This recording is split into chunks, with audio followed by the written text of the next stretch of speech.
가족 여러분 안녕하세요. 오늘 구약 성경의 8번째 책인 룻기와 함께 돌아온 저는 말씀 봉사자 손베드로 수녀입니다.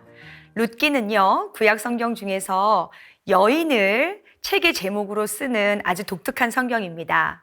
이 룻이라는 여인은 더구나 이스라엘 여인이 아니라 모압 여인입니다. 모압 여인이 어떻게 성경의 주인공이 됐고 책의 제목이 됐는지 너무나 신기하고 놀라울 따름인데요. 이 룻이라는 여인을 통해서 주님은 오늘 저희에게 어떤 말씀을 주고 계시는지 함께 나누고 공부하는 시간 갖도록 하겠습니다. 먼저 성령의 도움을 청하며 기도하고 시작하겠습니다. 성부와 성자와 성령의 이름으로 아멘. 성경 안에서 저희를 친절히 만나주시는 아버지, 넘치는 성령의 빛으로 제 눈을 열어주시어 당신의 빛을 보게 하시고 제 귀를 열어주시어 당신의 말씀을 듣게 하시며 제 마음을 열어주시어 당신의 생명을 받아안게 하소서. 그리하여 말씀의 신비가 얼마나 넓고 높고 깊은지 깨달아 알고 인간의 모든 지식을 초월한 그리스도의 사랑에 대한 뜨거운 감동으로 저의 모든 일상생활 가운데 새로운 기쁨과 당신의 능력이 빛나게 해 주시며 저의 모든 형제들과 함께 당신의 영광을 찬미하게 해 주소서. 우리 주 예수 그리스도를 통하여 비나이다. 아멘. 성부와 성자와 성령의 이름으로 아멘. 네. 지금까지 구약 성경을 공부해 오시면서 구약 성경의 거의 모든 내용은 이스라엘의 문화와 역사와 깊이 연관되어 있다는 사실을 아실 거예요. 저희도 1년에 크게 지내는 명절들이 있잖아요. 그것처럼 이스라엘에도 우리랑 비슷하게 그들이 지내는 명절과 같은 축제가 있습니다. 이스라엘의 3대 축제라고 하면 오순절, 과월절, 초막절, 이 3대 축제에는 모든 이스라엘 남자들이 예루살렘에 가서 축제를 지내야 하는 율법이 지금까지 그들에게 내려져 오고 있습니다.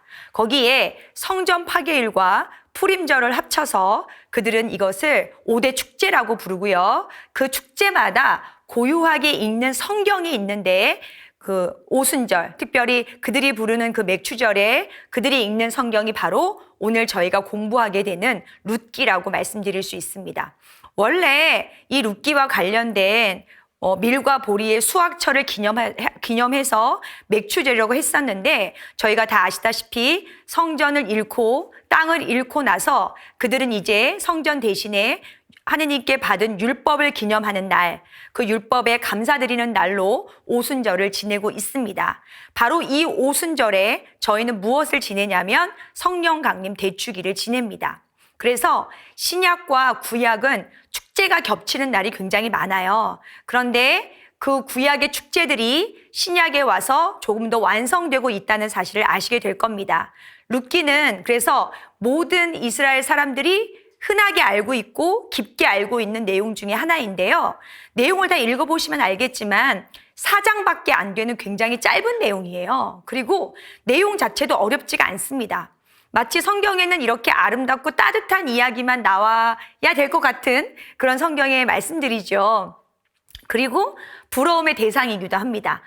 모든 것을 잃었던 라오미가 룻이라는 아름다운 여인을 며느리로 맞아들이면서 정말 하느님의 축복을 충분히 느끼게 되는 그런 내용인데요. 이 아름다운 내용들이 지금 삶에 지치고 힘들어가는 여러분의 삶 안에서 작은 위로가 되기를 바라는 마음으로 오늘 이 시간 함께 하고자 합니다. 자, 룻기의 구조를 좀 볼까요? 룻기는 처음에 책의 제목이었던 이 룻이라는 여인이 처음에 등장하지 않죠? 처음에는 룻의 시어머니였던 나오미의 남편이었던 엘레멜렉 가문, 그 엘레멜렉 집안의 이야기로 시작을 합니다. 원래 나오미는 엘레멜렉이라는 남편이 있었고요. 2 아들이 있었습니다. 여자에게 있어서 이스라엘에는 남편과 아들이 굉장히 큰 영향을 미칩니다.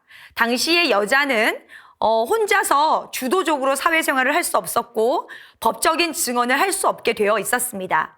그렇다면 여자를 보호하고 여자의 법적인 대리자는 현재는 남편이고요. 미래에는 아들이에요.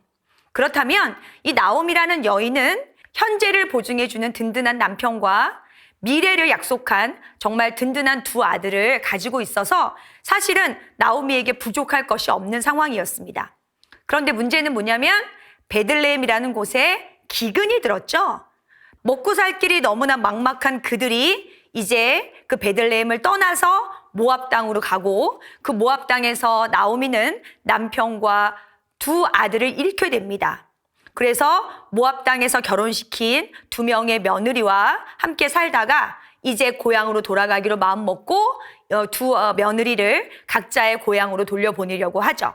며느리 한 명은 정말 그 이름에 따라서 등을 보이며 돌아가지만 또 룻이라는 아름다운 여인은 어머니와 함께 오기를 바라고요.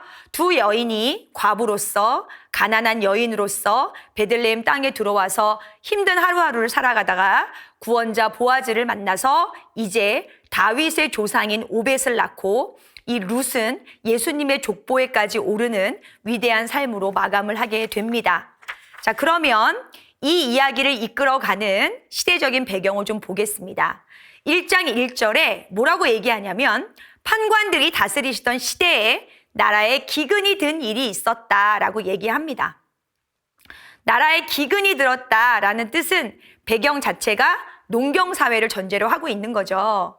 그런데 지금도 그렇지만 큰 전쟁이 일어나거나 자연재해가 일어나거나 우리에게 어떤 뜻하지 않는 어려움이 닥칠 때 가난한 사람들은 더욱더 가난해지고요. 부유한 사람들은 더욱더 부유해지는 현상을 보게 될 거예요. 그것처럼 룻기 시대에도 별반 다르지 않은 사회상을 가지고 있는 것 같습니다.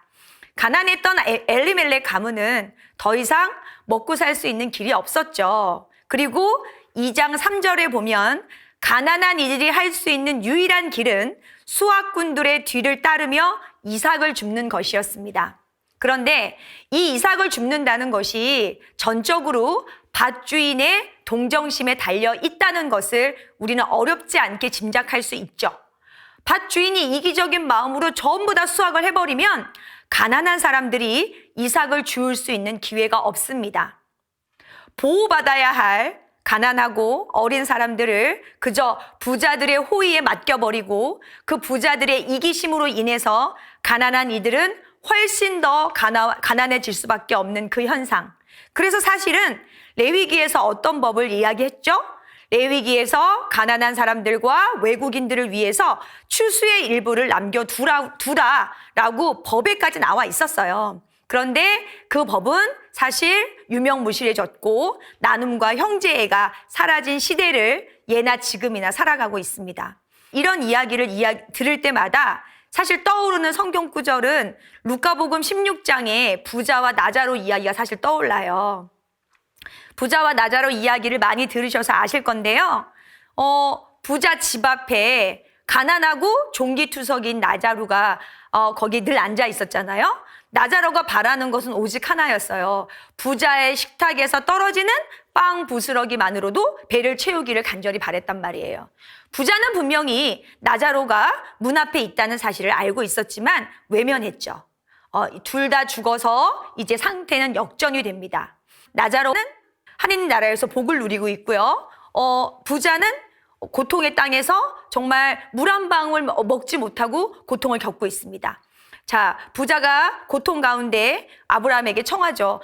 제발 나자로를 보내셔서 나자로의 손끝에 있는 그 물 한 방울이라도 내 목을 좀 축이게 해달라고. 근데 아브라함이 뭐라 그래요? 너무 안타깝다. 너와 우리 사이에 큰 두렁이 있어서 내가 가고 싶어도 갈 수가 없어. 그런데 이 성경을 이 부분을 읽을 때마다 굉장히 놀라게 되죠. 나자로와 부자 사이에 있는 그 큰 두렁은 과연 누가 만든 걸까요? 하느님께서 평생 나자로를 외면했던 부자, 너 고통받아라 라는 마음으로 그 부자와 나자로 사이에 그 큰 두렁을 만드셨을까요? 아니면 나자로가 너가 그렇게 나를 무시하고 나를 외면했지? 어디 두고 봐라. 하늘 날아가서 그 나자로가 만들었겠어요? 그 큰 드렁은 이승에 살 때 부자가 스스로 만든 거죠. 자기는 부유하고 나는 가진 게 많고 나는 안락한 삶을 누리고 그렇기 때문에 그와 다르다고 생각하는 물리적, 마음적 거리감이 결국은 하늘나라 가서 나자로와 부자의 그 큰 구덩이로 저는 만들어지지 않았나라고 생각합니다. 우리 모두가 똑같은 삶을 영위할 수는 없죠. 각각 삶의 차이가 있습니다. 그런데 그 차이를 차별화해서 우리는 마음의 거리뿐만 아니라 물리적인 거리를 두기 마련이고 누가 말하지 않아도 스스로가 나는 그와 달라. 그러면서 나는 괜찮아. 그래서 나는 그와 상종하지 않아. 라고 많은 거리를 두고 살아가고 있어요. 결국 그 거리가 하늘나라 가서 우리가 하느님을 만나는 데 있어서 거리가 되는 것이라면 오늘 우리와 다른 사람을 우리가 어떻게 대해야 하고 만나야 하고 함께 손을 잡아가야 할지를 사실은 알려주는 그런 내용이라고 저는 생각이 듭니다.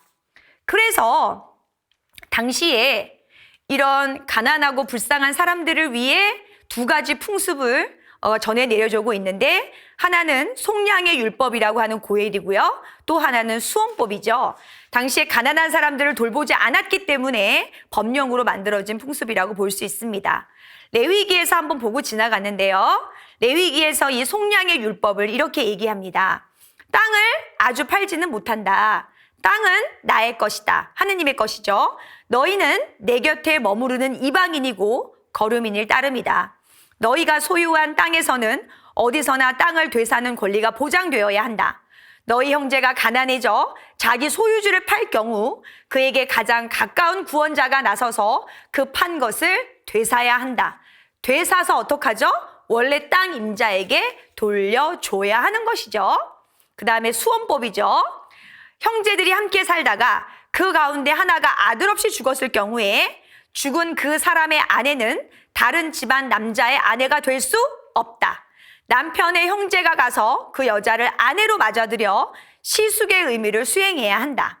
그리고 그 여자가 낳은 첫 아들은 죽은 형제의 이름을 이어받아 그 이름이 이스라엘에서 지워지지 않게 해야 한다라는 두 가지 이 풍습이 이 룻기 안에 녹아 들어가 있습니다. 그러면 이 두 가지 풍습은 왜 유지되어야 하냐면 하느님께서 아브라함을 통해서 약속하신 두 가지 선물이 땅과 후손이에요. 여호수아기를 통해서 제가 말씀을 드렸는데요. 땅은 지파별로 분배되었습니다. 그것은 유산이에요. 내가 돈 주고 산 게 아니란 뜻이죠. 하느님께서 각 지파에게 내려주신 그 유산은 보존되어야 합니다. 그래서 설사 내가 이 땅을 팔아야지만 살 수 있을 만큼 가난해졌다 하더라도, 그래서 그 땅을 팔아야만 한다 하더라도 가까운 구원자가, 가까운 친척이 그 땅을 도로 사서 원래 주인에게 돌려줌으로 인해서 그 사람이 받은 하느님의 축복은 보존되어야 하는 것이 이스라엘의 큰 법이었습니다. 그러나 룻기의 초반부 1장의 이야기를 보면 땅은 이미 서로가 사고 파는 가운데 흩어지기 시작했고 그들은 이제 더 이상 그 선물처럼 받은 땅에서 살 수 없게 되었다는 것을 1장을 통해서 저희는 알 수 있습니다. 자, 이제 땅을 잃은 사람들이 먹고 살기 위해서 선택한 길은 타향살이 나그네 살이입니다. 그래서 엘레멜렉은 나오미와 두 아들과 함께 길을 떠나서 어디로 가느냐? 모압 땅으로 갑니다. 이거는 너무나 마음 아픈 거죠. 그죠? 가나안 땅에 어떻게 들어갔어요? 정말 이집트에서 그 긴 노예살이를 하다가 하느님께서 모세를 통해서 이스라엘 백성을 불러내셨고 거기서 엄청난 기적을 체험하고 40년 동안 광야를 돌고 돌아서 가나안 땅에 들어가고 200년 가까이 시간을 거치면서 그 땅에 정착하기 위해 노력했어요. 그렇게 어렵게 얻은 땅을 쉽게 버리고 모압으로 가게 되죠. 이게 우리가 어떻게 들어온 땅이야. 정말 이건 하느님이 우리에게 주신 땅이야. 라는 그 감사로움은 잊어버렸어요. 그리고 많은 사람들이 자신의 재산을 불리고 자신의 배를 채우기 위해 이기적인 삶을 살다 보니까 약속으로 정말 하느님의 그 충실한 계명으로 받은 그 땅을 이제 그들은 버리고 너무나 쉽게 다시 모압 땅으로 가게 됐습니다. 이것은 하느님께서 원하신 것이 아니라 본인 스스로가 선택을 해서 그 약속의 땅에서 나가게 되었죠.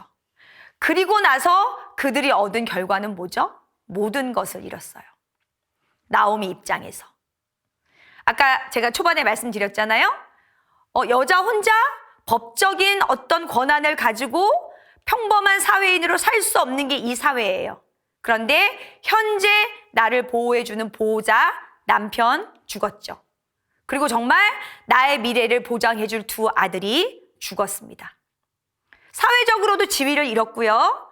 여자 혼자 살 수 있는 길이 없기 때문에 경제적인 안정도 잃은 셈이어서 사실 나오미는 모든 것을 잃었습니다.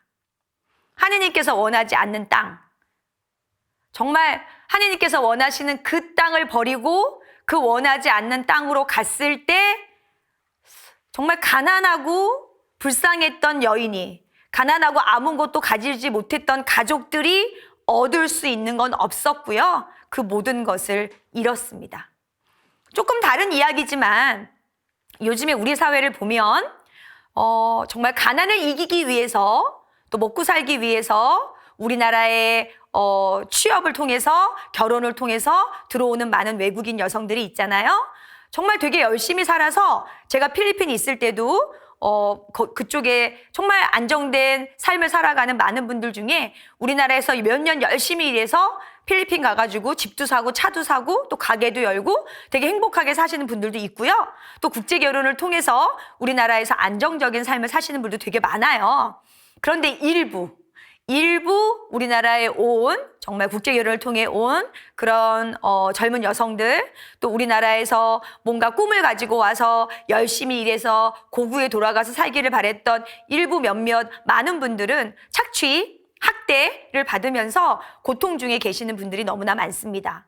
저희가 하고 있는 사도직 중에 하나도 이 국제 결혼을 통해서 우리나라에 들어온 그 젊은 여성들이 남편들에게 학대를 받고 막 이러면서 이제 모든 것을 빼앗기고, 그래서 결국은 여권이나 비자 같은 것도 다 빼앗긴 상태에서 자기 나라로 돌아갈 수 없어서 그 아가씨들을, 그 자매들을, 그 여인들을 도와주는 사도직을 저희도 하고 있습니다.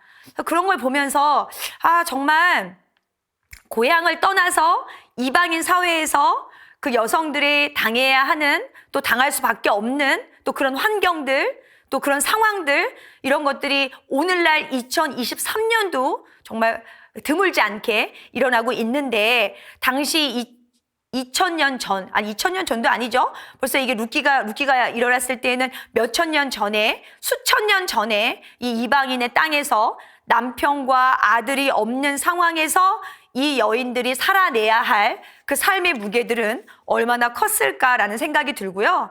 나오미가 잃었던 그 모든 것들, 그래서 그 여인이 가져야 했던 그 상실감이라고 하는 것이 얼마나 컸는지 우리가 어렵지 않게 짐작할 수 있을 것 같아요. 그런데 이 성경에 룻기에 나오는 인물의 이름들이 이 룻기가 상징하는 많은 내용들을 포함하고 있습니다. 엘리멜렉의 뜻은 나의 하느님은 왕이시다라는 뜻이거든요. 그런데 나의 하느님은 왕이시다라고 고백하는 엘리멜렉이 모압 땅에서 죽었잖아요. 그건 뭐냐면 신앙 고백이, 나의 하느님은 왕이시다라는 그들의 절대적인 신앙이 죽어가고 있다는 걸 뜻하는 거고요. 그 나오미의 첫 번째 아들이었던 마을론, 원래 뜻이 질병이란 뜻이에요. 그리고 두 번째 아들이었던 킬로는 허약함인데, 하느님과 이스라엘 백성이 맺은 계약이 점점점 약해지고 병들어가고 있다는 것을 뜻합니다. 그래서 원래 나오미의 이름은 은총의 여인이잖아요. 근데 이 모든 것을 잃고 나오미는 이제 마라, 쓰라린 삶을 살아가는 여인이 됩니다. 그래서 이 이름들이 하나하나 가지고 있는 뜻이 당시에 하느님의 법과 하느님에 대한 신앙 고백과 하느님께서 그들에게 내려주신 그 율법이 이제는 죽어가고 있다는 것을 뜻하고 있습니다. 그럼 이제 남은 사람은 3명이죠. 3 여인입니다. 나오미, 그 다음에 2명의 며느리였던 룻과 오르파입니다. 자식 없는 과부, 가난, 절망 중에 고향을 떠나왔던 이 3명의 여인들은 사실은 우리 자신을 상징하는 것이기도 하고요. 이 성경을 읽고 있는 사람들에게는 나라를 잃고 땅을 잃고 성전을 잃고 그렇게 유배 가서 고통의 시간을 보내다가 이제 돌아와서 그 어떤 희망도 없이 살아가는 그런 나약했던 이스라엘 백성들을 상징하기도 합니다. 남편과 자식을 잃은 분들은 이것이 얼마나 큰 상실과 고통인지를 아실 거예요. 또 남편과 자식이 아니라 하더라도 우리가 소중하다는 것을 잃었을 때 우리에게 오는 상실감이라고 하는 것은 그것은 사실 그 누구도 비교할 수 없고 설명할 수 없고 위로할 수 없는 길이었죠. 이제 나오미가 선택한 길은 더 이상 이방인의 땅이 아닌 고향으로 돌아가기를 원합니다. 그래서 1장 6절에 보시면 나오미는 며느리들과 함께 모압 지방을 떠나서 각자의 고향으로 돌아가기를 원하죠. 나오미는 함께 가는 것이 아니라 각자 고향으로 가기를 원합니다. 왜 그랬을까요? 나오미가 모압이라는 이방인의 땅에서 살아보니까 본인이 가난한 여인이 과부가 이방인 땅에서 사는 것이 얼마나 힘든지를 알았겠죠? 그러면 모압 여인이었던 룻과 오르파가 베들레헴으로 돌아간다면 그들은 베들레헴에서 똑같이 이방인의 여인이고 가난한 과부여야 했었어요. 더군다나 이스라엘 사회는 이방인 여인에게 굉장히 배타적입니다. 그 배타적인 사회에서 룻과 오르파가 당해야 하는, 겪어야 하는 그 어려움들을 나오미가 모르지 않았을 겁니다. 그래서 뭐라 그래요? 돌아가라고 하죠. 너희의 고향으로, 너희의 아버지의 집으로 돌아가라고 합니다. 그리고 나는 내 고향 땅으로 돌아갈 거라고 하죠. 상실을 경험한 사람들은 2가지 결정을 할 수 있을 것 같아요. 아주 큰 상실을 겪은 분들이 첫 번째로 흔하게 하시는 것은 모든 걸 포기하시는 거예요. 희망을 잃어버리고 삶의 지지대를 잃어버렸을 때 흔히들 모든 것을 포기해버려요. 그것이 무너져버리면 내 삶 전체가 완전히 무너져 버린 거라고 생각을 하는 거죠. 그런데 2번째 경우는 이 나오미처럼 어디서부터 잘못되었는지를 찾아가서 그 잘못된 시점부터 다시 일어서기를 바라시는 분들이 있으시죠. 과연 내 삶이 추락점이 어디서부터였는지, 내 삶의 방향이 어디서부터 바뀐 것인지를 성찰하고 그리고 그 점으로 돌아가서 다시 일어서려고 하시는 분들이 또 있습니다. 나오미 같은 경우는 후자지요.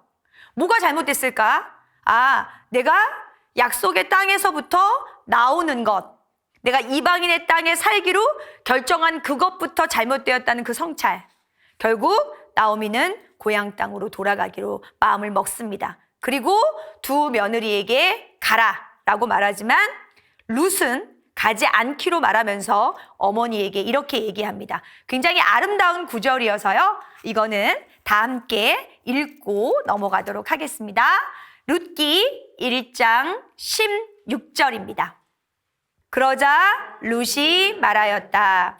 어머님을 두고 돌아가라고 저를 다그치지 마십시오. 어머님 가시는 곳으로 저도 가고 어머님 머무시는 곳에 저도 머물렵니다. 어머님의 결례가 저의 결례요. 어머님의 하느님이 제 하느님이십니다. 어머님께서 숨을 거두시는 곳에서 저도 죽어 거기에 묻히렵니다. 주님께 맹세하건대 오직 죽음만이 저와 어머님 사이를 갈라 놓을 수 있습니다. 네. 여기 앉아 계신 자매님들이 전부 며느리이시잖아요. 그죠? 네. 전부 며느님이신데 시어머니께 이렇게 말씀하실 수 있으세요? 네. 그럼 바꿔서 아들이 있으신 분들은 어떻게 여러분의 며느리가 이러길 바라세요? 이러길 바라시는 거예요? 아니면 딸이 있으신 분들은 여러분 딸이 여러분 시어머니와 이렇게 살기를 바라세요? 많은 분들이 얘기하세요. 이게 가능한 일이냐고, 있을 수 없는 일이라고. 그래서 한번 이렇게 곰곰이 생각해 봤어요. 어떻게 이 룻은 시어머니에게 이런 고백을 할 수 있었을까? 이런 생각을 했는데, 제가 어느 날 이 성경을 읽다가 그 생각이 들더라고요. 나오미와 룻이 함께 지내면서 기뻤던 일이 더 많았을까요? 슬펐던 일이 더 많았을까요? 예, 제 생각엔 슬펐던 일이 더 많았어요. 그렇잖아요? 엘리멜렉의 죽음, 또 남편들의 죽음을 이 며느리와 시어머니가 함께 겪었잖아요. 이게 아픔을 같이 겪었다? 그 아픔의 순간에 함께 했다? 이것처럼 끈끈한 게 없는 것 같아요. 그러니까 그들을 묶어줬던 힘은 뭐였냐면 고통을 함께 했다는 거예요. 그리고 그 고통의 순간에 누구를 함께 찾은 거냐면 그 고통의 순간에 하느님을 함께 찾은 거죠. 이게 룻기에만 나타나는 거냐? 그렇지 않아요. 제가 아주 우연하게 얼마 전에 무슨 다큐를 보다가 하나 알게 됐는데 65세의 며느님이 115세의 시어머니랑 딱 둘이 살아요. 그런데 그 며느님이 남편하고는 25년을 살았고요. 시어머니하고는 45년을 살았어요. 그러니까 남편이 죽고 시어머니랑 지금까지 같이 사는 건데 시어머니가 현재 연세가 115세세요. 굉장히 정정하세요. 그런데 시어머니는 며느리가 없으면 우세요. 그리고 며느리는 어디 밖으로 외출을 못해요. 시어머니가 걱정이 돼서. 그래서 그 인터뷰 하시는 분들이 물어봤어요. 이렇게 시어머니가 저렇게 삼시세끼 매번 밥을 해드려야 되고 모든 걸 챙겨드려야 되고 막 이러는데 힘들지 않으시냐고.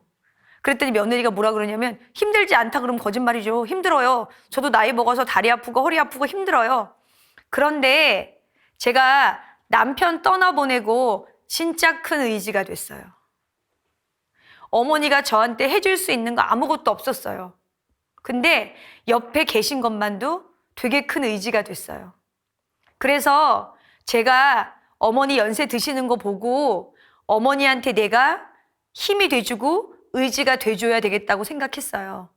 그래서 지금 여전히 함께 살고 있어요. 이게 오늘날 우리나라에서 일어나는 일이에요. 그러면 그 수천 년 전에 룻과 나오미의 이야기는 비현실적인 이야기가 아니라는 거예요. 근데 그 원동력이 뭔가 좋은 걸 함께 누리고 행복하고 이런 기억들도 우리를 함께 모을 수 있게 해주지만 근본적으로 그 끈끈한 끈은 고통과 아픔을 함께 나누었을 때 더 든든해지지 않나 생각이 들어요. 그 아픔을 함께 겪은 사이, 고통을 함께 겪은 사이, 어둠의 터널을 함께 지나온 사이, 그 사이에서 나오미와 룻이 맺고 있는 거죠. 어떤 관계를? 또 다른 사랑의 관계를. 그래서 이게 내가 어떤 이익을 얻을 것이냐, 내가 어떤 위험에 처해질 것이냐 라는 그 이의 관계를 따지지 않게 하는 것 같아요. 그래서 룻이 나오미에게 이 아름다운 고백을 함께 할 수 있지 않나라는 생각을 하게 됩니다. 그래요. 행복한 순간에 함께 할 수 있는 것도 되게 어려운 일이에요. 또 그 행복을 두고 우리가 진정으로 축하해주고 진정으로 그 사람을 위해서 박수 칠 수 있는 일도 정말 어렵고 힘든 일이지만 고통의 순간에 정말 그 사람과 함께 그 고통의 순간을 견뎌주고 기도해주고 눈물 흘려준다고 하는 것도 정말 쉬운 일이 아니에요. 그리고 그랬을 때 우리는 정말 그 사람을 잊지 못하고 정말 큰 위로를 사람으로부터 받게 되지 않나 생각이 듭니다. 이거는 룻과 나오미가 함께했던 시간, 그 고통의 시간이 그들을 이렇게 묶어줬다라고 저는 생각해요. 자, 이제 돌아가면서 나오미는 뭐라고 얘기하느냐? 아쉬움 없이 떠나갔는데 주님께서 나를 빈손으로 돌아오게 하셨답니다. 이 1장 21절은 제가 제 스스로에게 뭔가 성찰하고 반성하게 될 때 주로 떠올리는 구절이에요. 생각해 보세요. 나오미가 베들레헴을 떠날 때 아쉬움 없이 떠나갔나요? 먹고 살 길이 없어서 떠나갔어요. 돌아올 때 빈손이었었어요? 룻이 있었잖아요. 이야, 예나 지금이나 사람이 이기적이에요, 이렇게. 내가 원하는 걸 얻지 못했다고 이렇게 말하나요? 지금 앞에 1장에서 얘기했던 그 룻의 아름다운 그 고백은 어디 간 거죠, 나오미에게? 네. 정말 예나 지금이나 모든 신앙인은 이렇게 살아가는구나 라는 생각이 들고, 변하지 않는 인간의 마음은 이렇게 이기적이구나 라는 생각을 하게 되고, 저 역시도 제가 원하고 바라는 것을 하느님이 주지 않았다고 생각했을 때 우리가 흔히 하는 말, 정말 아무것도 주지 않으셨어요, 이렇게 얘기하거든요. 근데 정말 아무것도 주지 않으신 건가요? 정말 억울해요. 억울하기만 한 걸까요? 네. 그런 생각들을 다시 한번 반성하게 되는 나오미의 태도입니다. 자, 이제 가난했고 이방인이었고 과부였던 룻이 할 수 있는 유일한 길은 들로 나가서 수확꾼들의 뒤를 따르며 이삭을 줍는 거예요. 그런데 우연히 그 이삭을 줍던 밭이 엘리멜렉 가문인 보아즈의 밭에 이르렀다라고 나옵니다. 예, 우연히라는 단어가 나와요. 근데 신앙 안에 우연히는 없어요. 우연을 가장한 하느님의 계획과 섭리가 있습니다. 하느님의 계획과 섭리는 이 룻의 발걸음을 누구에게로 향하게 하느냐면 보아즈의 밭으로 인도하게 하시죠. 여기에 전제가 되는 것은 뭐냐면 룻의 성실함이고 룻의 충실성이에요. 내가 시어머니를 따라서 여기까지 왔는데 뭐야, 집도 절도 없어, 땅도 한 떼기 없어, 그렇다고 뭔가 우리를 환영해줄 사람이 있는 것도 아니야. 나는 모압 땅에서도 힘들었는데 시어머니의 고향에 와서도 힘들어. 이렇게 투덜거리거나 포기하지 않고 지금 룻이 할 수 있는 최선의 길을 선택한 거죠. 그게 바로 다른 사람의 밭에 가서 이삭을 줍는 정말 하찮은 일이라 할지라도 룻은 그것을 하찮게 여기지 않았죠.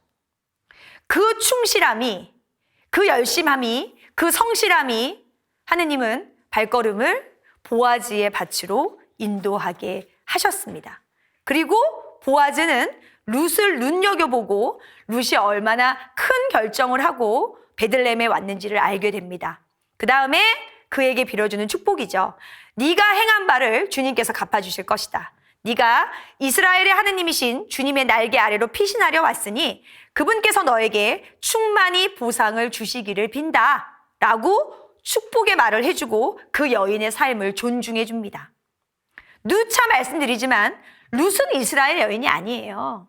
룻은 이방인입니다. 더군다나 과부였어요. 그 빈 들에서 어떤 일을 당한다 한들 이스라엘 남자들이 신경 쓸 리가 없습니다. 그런데 일꾼들에게 얘기하죠. 저 여인을 그대로 둬라. 그리고 심지어 밀 이삭을 떨어뜨려라. 그 여인이 그 추수한 가운데 뭔가를 주워간다 하더라도 신경 쓰지 마라. 그리고 그 여인에게 얘기하죠. 목이 마르거든 일꾼들이 떠다 놓은 물을 마셔도 된다. 이게 아주 간단한 호인 것 같지만 그렇지 않죠. 이스라엘 남자들은 물을 기르지 않아요. 이스라엘 여자들이 물을 기르지. 그런데 이방인 여자, 모압 여자인 룻에게 보아즈가 뭐라 그래요? 남자들이 떠다 놓은 그 물을 네가 먹어도 된대요. 이거는 룻을 이스라엘 여인보다 더 높은 위치에 올려놓는 거예요. 이방인의 여자, 가난한 과부를 이스라엘의 일반적인 여성의 지위보다 높게 올려주는 이 보아즈의 대단한 마음을 알 수 있습니다. 그것은 룻이 아름다운 마음을 가지고 나오미와 함께 돌아왔다는 그 사실, 그 시어머니를 부양하기 위해 가장 힘든 일을 마다하지 않는다는 그 따뜻한 마음, 그것을 알아볼 수 있었던 보아즈의 충실한 마음이겠죠. 그래서 이 존중된 마음으로 모압 여인 룻을 대하게 됩니다. 다시 한번 이 속량의 율법을 보고 지나갈 건데요. 어떤 사람이 가난해져서 자기의 땅을 팔 수밖에 없다면 가장 가까운 그의 친척이 자기 자신을 위해서가 아니라 땅을 잃어버릴 위험에 처한 가난한 친척을 위해서 그 땅을 대신 사서 그 땅 주인에게 줘야 하고요. 또 어떤 사람이 가난해져서 자기 자신을 머슴으로 팔 수밖에 없다면 가장 가까운 친척이 그 사람을 자유롭게 해줘야 한다는 이 속량의 율법을 누가 기억하느냐? 나오미가 이제 기억을 하죠. 그리고 나오미는 그 가까운 친척 중에 하나가 보아즈라는 사실을 기억해냅니다. 자, 대단한 거예요. 이걸 기억해낸다는 거. 그리고 며느리에게 아주 대단한 일을 시키죠. 추수가 끝나는 날 그가 추수를 감사하는 축제를 지낼 때 그 보아즈 옆에 가서 누우라는 정말 죽음을 각오한 어떤 계획을 룻에게 얘기합니다. 어떻게 며느리한테 그럴 수가 있어? 라는 생각이 드실지 모르겠지만 이것은 룻과 나오미를 살릴 수 있는 유일한 길이었고요. 사실은 불법은 아니었죠. 왜냐하면 속량의 율법이라고 하는 것은 이스라엘에 엄연히 있던 법 가운데 하나예요. 그런데 이스라엘 사람들이 자신의 재산을 축내기 싫고 자신이 수고하는 것을 하기 싫어서 그것을 외면하고 있었죠. 그 외면하고 싶은 그 마음을 나오미가 어떻게 한 거예요? 다시금 살려준 거죠. 이거를 나오미가 기억해냈다고 하는 것은 굉장히 우리에게 시사하는 바가 큽니다. 나이가 들면서 우리가 잃어가는 것도 있는데 나이가 들면서 새롭게 깨닫거나 얻어지는 것도 있잖아요.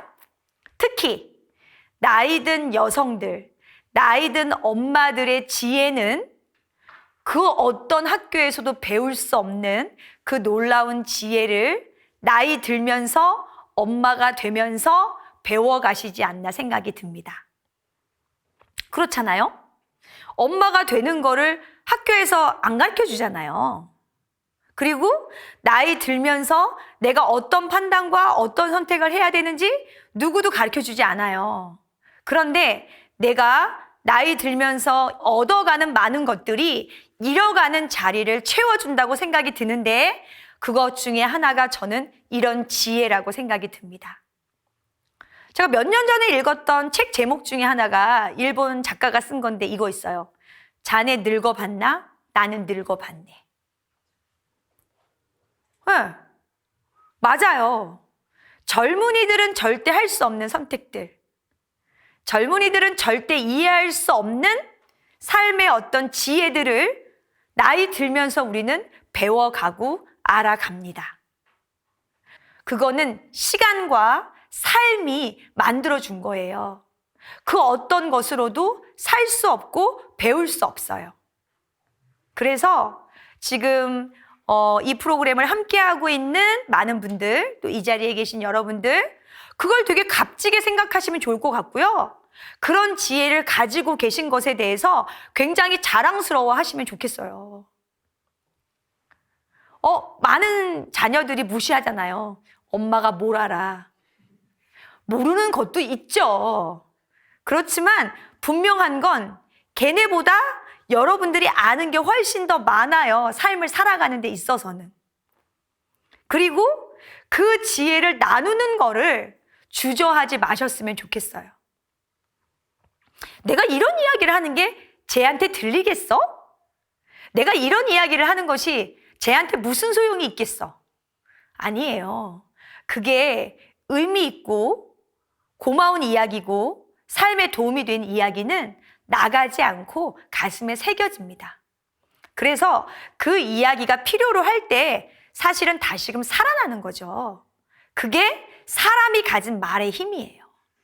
그리고 우리가 믿고 있는 말씀의 힘이기도 하고요. 여러분이 쌓아오신 많은 지혜들이 있잖아요. 그 지혜들을 낭비하지 마시고요. 하찮게 여기지 마세요.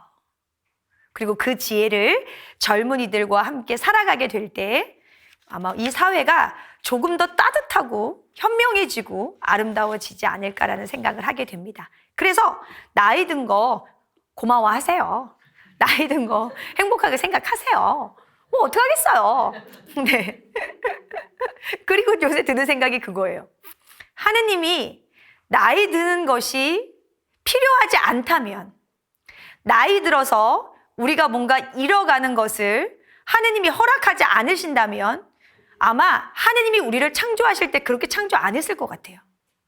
그런데 하느님이 지금 우리를 이렇게 창조했잖아요. 나이 들게 창조했고, 나이 들어감으로 인해서 뭔가를 잃게, 뭔가를 버리게, 뭔가를 스스로 정리하게끔 창조하셨잖아요. 이 질서조차 어디 안에 있는 거예요? 하느님의 계획 안에 있는 거예요. 근데 이거를 거부하시면 되겠냐고요. 왜 거부하시는 거예요? 그거는 하느님의 창조 계획을 거부하시는 거랑 똑같은 거예요.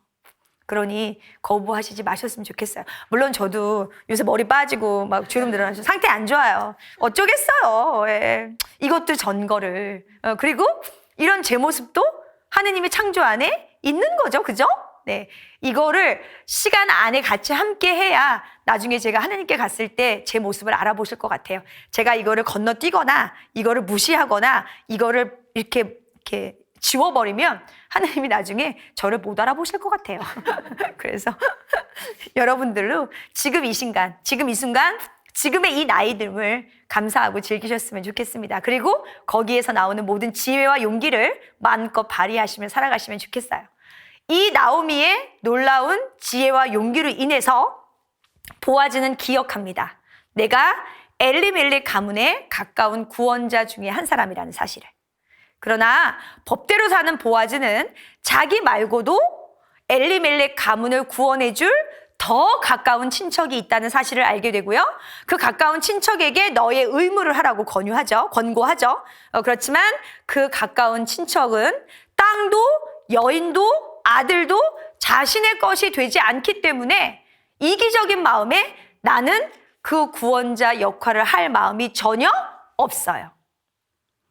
나는 하기 싫어. 너가 해. 라고 떠넘깁니다.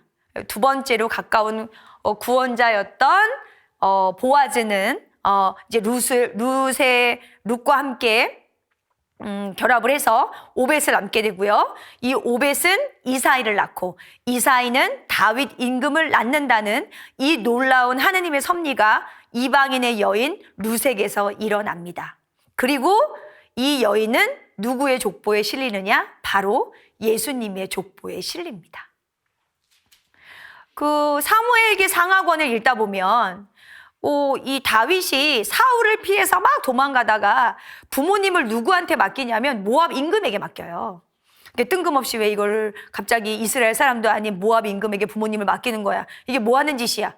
조상 가운데 할머니가 모압 여인이었기 때문에 이게 이상하지 않은 거예요. 참 이게 놀라운 섭리인 것 같죠?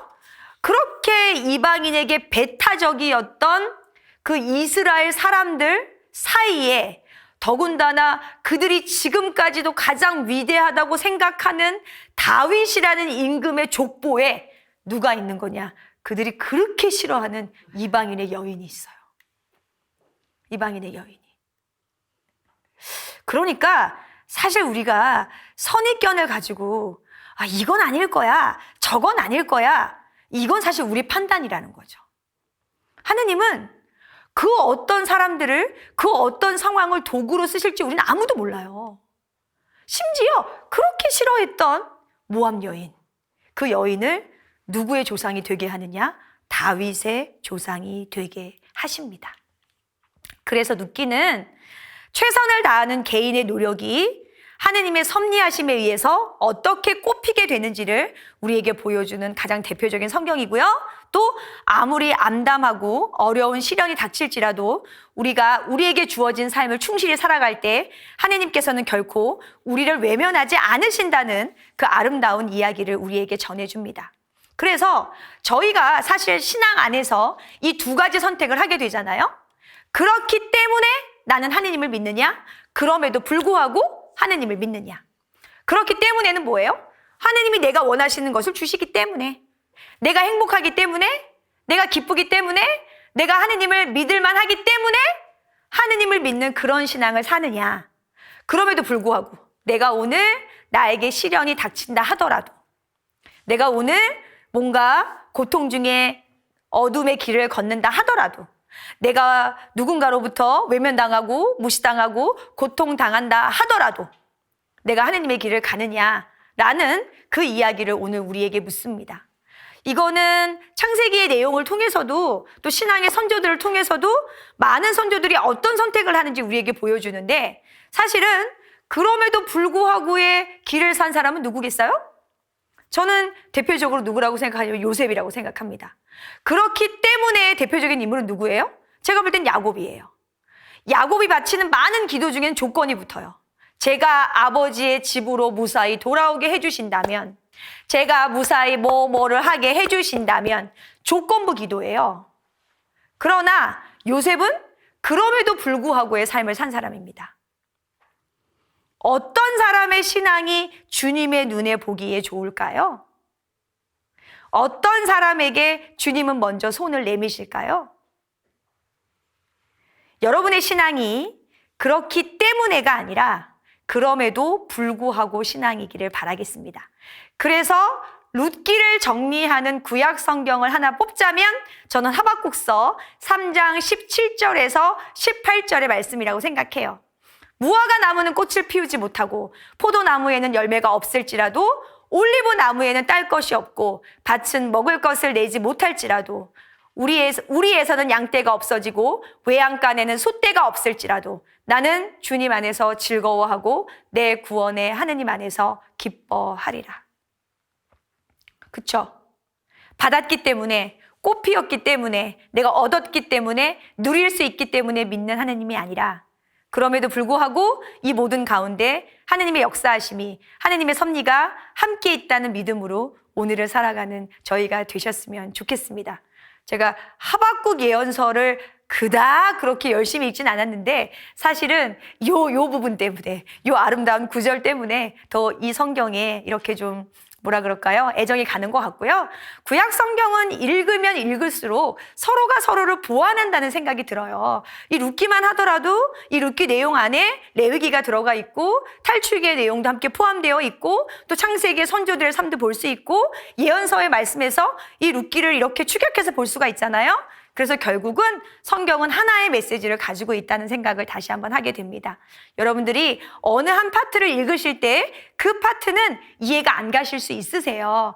그렇지만 꾸준히 성경을 읽어서 완독을 하신다면 그 전체 성경 안에서 하나님께서 우리에게 전달하시고자 하는 메시지가 하나이기 때문에 전체적인 틀 안에서 성경의 아주 중요한 메시지들을 반드시 읽어내실 수 있을 거라고 저는 믿습니다.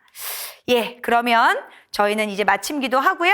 예, 그리고 마무리하도록 하겠습니다. 성부와 성자와 성령의 이름으로 아멘. 자비하신 하느님 아버지, 당신께서는 오늘을 충실히 살아가는 당신 자녀들의 삶을 결코 외면하지 않으시는 분이십니다. 비록 오늘 저희가 바라고 원하는 은총의 열매를 수확하지 못한다 하더라도 또 저희가 저희 스스로의 죄로 인한 시리와 절망에 빠질지라도 저희가 오늘 당신께서 허락하신 이 삶을 포기하지 않고 당신께 희망을 걸며 한 걸음 한 걸음 걸어갈 수 있도록 도와주시고 그 길 끝에 당신이 마련하신 삶의 희망과 은총이 있음을 믿어 고백할 수 있도록 성령으로 함께해 주시길 당신의 아들 예수님의 이름으로 기도드립니다. 아멘. 영원한 도움의 성모님, 성요셉, 한국의 모든 순교자, 성부와 성자와 성령의 이름으로 아멘. 감사합니다.